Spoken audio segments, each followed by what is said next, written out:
ನಮ್ಮ ಊರಿಗೆ ಒಂದ್ಸಲ ನೀವು ಬರ್ಬೇಕು.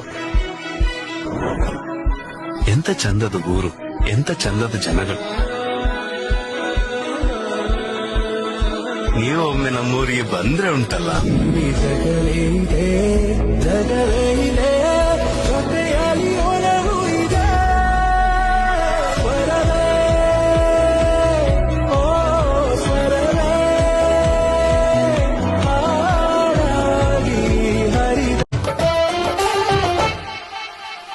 ಇಲ್ಲಿರೋ ಸೌಭಾಗ್ಯ ಎಲ್ಲೂ ಇಲ್ಲ, ಈಶ್ವರಿ ತಾಯಿ ಇರೋ ಊರೇ ಇದು.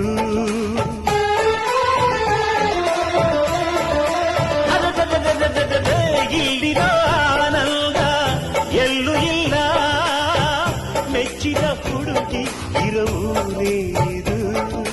ನನ್ನ ಕಣ್ಣಿಗೇನಾದರೂ